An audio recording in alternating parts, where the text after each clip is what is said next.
नमस्ते दोस्तों, आप लोगों का स्वागत है मेरे चैनल स्कैरी स्टोरीज पर। मैं आप लोगों के लिए डरावनी कहानियाँ लेकर आई हूँ। अगर आप लोगों को मेरी कहानी अच्छी लगे तो मेरे चैनल को सब्सक्राइब करें और बेल बटन को ऑल पर कर दें। दोस्तों, आज की कहानी एक बूढ़ी माँ और उसके दो बेटे होते हैं। बड़े बेटे की शादी सुंदर सुशील अनीता नाम की लड़की से होती है। उसके दो बेटे होते हैं और अनीता का एक प्यारा सा देवर राजीव था, जो अपने भैया भाभी और माँ को बहुत प्यार करता था और उनको बहुत इज्जत देता था। कुछ साल बाद अब राजीव की शादी हुई और उसकी बहू यानी अनीता की देवरानी आई। उसका नाम निशा था। राजीव अपनी भाभी की बहुत इज्जत करता था। निशा एक गांव की लड़की थी। अनीता निशा को अपनी छोटी बहन की तरह प्यार करती थी, लेकिन निशा कुछ घमंडी टाइप की थी। वो सिर्फ अपना स्वार्थ देखती थी और अनीता के साथ बहुत अच्छे से नहीं रहती थी। राजीव अपने भैया भाभी की सारी बातें माना करता था। ये सब देखकर निशा को अच्छा नहीं लगता था। राजीव की माँ भी बहुत अच्छी थी। घर में सब बहुत अच्छा चल रहा था।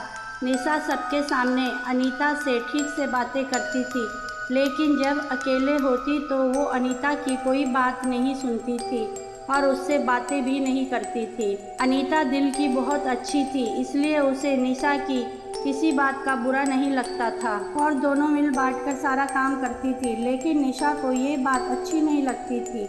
वो अनीता के पास गई और बोली कि मैं घर में कुछ नहीं काम करूँगी। अनीता ने बोला, कोई बात नहीं, मैं सब काम कर लूँगी। अनीता भगवान की आराधना सुबह शाम किया करती थी और धूप और होमात पूरे घर में दिखाया करती थी।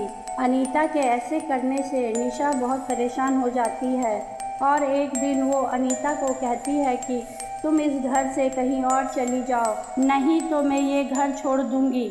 अनीता दिल की बहुत अच्छी थी, इसलिए बोलती है कि नहीं नहीं, तुम क्यों घर छोड़ोगी, मैं ही कोई दूसरा घर देखकर चली जाऊँगी। फिर अनीता ने अपने पति विलास से कहा कि हम दूसरे घर में चलते हैं और वो दूसरे घर में शिफ्ट हो गए। राजीव को ये बात बहुत बुरी लगी, पर वो भाभी के निर्णय के आगे कुछ बोल नहीं पाया। अब दूसरे घर में अनीता बहुत अच्छे से रह रही थी और सुबह शाम अपनी सास का ध्यान भी रखती थी। तभी एक दिन विलास को काम के सिलसिले में बाहर जाना पड़ा। रात में अनीता अपने दोनों बच्चों के साथ थी। तभी अनीता का छोटा बेटा बहुत चिल्लाने लगा और डर गया। उसे होश भी नहीं था कि उसकी माँ उसी के पास है और वो ज़ोर ज़ोर से चिल्ला रहा था कि माँ मुझे बचा लो, मेरा हाथ कोई पकड़ रहा है। जैसे तैसे सुबह हुई और अनीता का छोटा बेटा कुछ ठीक हुआ और अपनी माँ से बोला कि रात में आप मुझे छोड़कर कहाँ चली गई थी। अनीता ने बोला, मैं तो यही थी, पर तुम इतना क्यों चिल्ला रहे थे। तो अनीता के बेटे ने कहा, माँ रात में अचानक आँख खुली तो मैंने देखा कि पूरे घर में अंधेरा सा है और कोई मेरा मुंह दबा रहा है, हाथ पकड़ के खींच रहा था। अनीता कहती है, लगता है कि तुमने कुछ बुरा लांघ दिया है, इसलिए तुम ऐसे कर रहे हो। तभी वहाँ राजीव आता है और पूछता है कि भाभी क्या हुआ। भाभी राजीव को सब बताती है। राजीव बोलता है कि हम पुरोहित जी को दिखाएंगे, क्योंकि पहला ऐसा कभी नहीं हुआ। कहीं इस घर में आने की वजह से तो कुछ नहीं हुआ।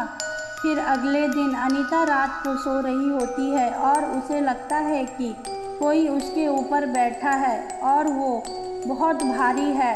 चादर में से थोड़ा चेहरा बाहर निकालकर अनीता देखती है तो वो काला साया उसकी गर्दन दबाने लगता है। अनीता बहुत चिल्लाती है और तभी बच्चे डर के घर की लाइट खोलकर अनीता को उठाते हैं। अनीता पूरे पसीने में भीगी हुई थी। वो समझ नहीं पा रही थी कि वो क्या करे। फिर जैसे तैसे रात कटती है। अगली सुबह राजीव अपनी भाभी से मिलने आता है तो अनीता राजीव को फिर रात की सारी घटना के बारे में बताती है। राजीव ये सब सुनकर कुछ परेशान होता है और अपनी भाभी से बोलता है, भाभी ये सब घटना निशा के आने के बाद से हो रही है। वो रात में अक्सर अपने बिस्तर से छत पर जाती है। मेरे पूछने पर कहती है कि मैं छत पर घूमने गई थी, लेकिन भाभी मैंने उसका पीछा किया तो वो छत पर निशा के साथ किसी के बोलने की आवाज़ आ रही थी। तभी मैं छत पर अचानक पहुंचा तो निशा डर गई और वहाँ एक हड्डी का टुकड़ा पड़ा था। मैंने निशा से पूछा कि ये कहाँ से आया और तुम किससे बात कर रही थी। निशा बोलती है, मैं तो किसी से भी बात नहीं कर रही थी और मुझे क्या पता ये कहाँ से आया। राजीव अनीता से बोलता है, भाभी कुछ तो गड़बड़ है। अनीता राजीव को समझाती है और बोलती है, ऐसा कुछ नहीं है, तुम निशा पर बेकार का शक कर रहे हो। फिर राजीव बोलता है, भाभी भैया जब तक अपना काम निपटा कर नहीं आते तब तक के लिए आप घर पर ही रहो। राजीव के बहुत जिद करने पर अनीता अपने दोनों बेटों के साथ फिर से अपने घर लौट आई। निशा ने जब अनीता को घर में वापस आते देखा तो वो आग बबूला हो गई। अनीता अपनी सास से बोलती है कि माँ जी, जब राजीव के भैया अपने काम से वापस आ जाएंगे तो मैं फिर यहाँ से चली जाऊँगी।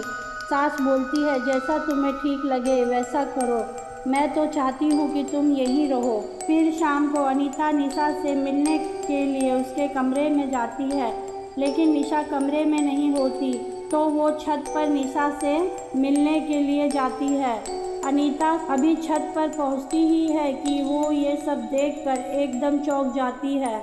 देखती है कि निशा एक मांस का टुकड़ा लिए हुए खड़ी है और वहाँ एक काला साया बैठा हुआ है। उसे वो मांस का टुकड़ा खिलाती है। अनीता को यही काला साया उसके ऊपर बैठा हुआ दिखाई दिया था।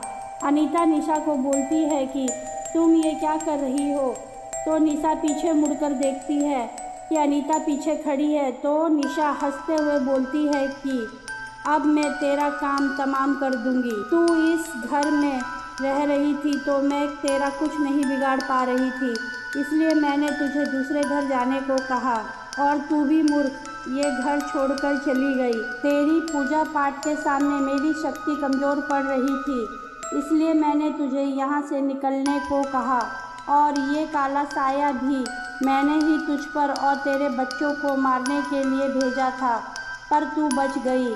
अब तू नहीं बचेगी, मैं तेरे बच्चों की बलि देकर और शक्ति प्राप्त करूँगी।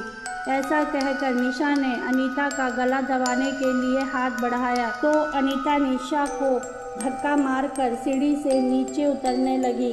तभी निशा हवा में उड़कर अनीता के सामने आ गई। निशा का ये रूप बहुत भयानक लग रहा था। निशा ने अपनी सास को भी अपने वश में कर रखा था। तभी अनीता के बालों को निशा पकड़कर खींचने लगती है। अनीता बार बार अपना बचाव करके थक जाती है और वो नीचे की ओर उतरती है। उधर राजीव को निशा पर शक था, इसलिए वो साधु बाबा को घर लाता है। साधु बाबा घर को देखकर बोलते हैं कि घर में किसी बुरी शक्ति का वास है। अभी साधु बाबा राजीव को ये सारी बातें बता ही रहे थे कि ऊपर से अनीता सीढ़ियों से नीचे गिरी और पीछे से निशा हवा में उड़कर आ रही थी। राजीव भागकर अपने भाभी को उठाता है और साधु बाबा निशा को घर छोड़ने के लिए बोलते हैं। निशा साधु बाबा पर वार करती है और कहती है कि तुम यहाँ से अपने प्राण बचाकर भाग जाओ, नहीं तो मैं तुझे भी मार डालूंगी। साधु बाबा निशा से डरते नहीं और निशा के अंदर घुसे हुए पिशाच को वो अपने वश में कर लेते हैं और वहाँ से चले जाते हैं। अब निशा पहले की तरह ठीक हो जाती है। निशा से ये सब गलत काम उसके मन की ईर्ष्या ने करवाया, पर इस हादसे के बाद राजीव ने निशा को फिर अपने साथ नहीं रखा, उसे छोड़ दिया। दोस्तों, आप लोगों को अगर मेरी कहानी अच्छी लगे तो मेरे वीडियो को लाइक और कमेंट करें और मेरे चैनल को सब्सक्राइब करें।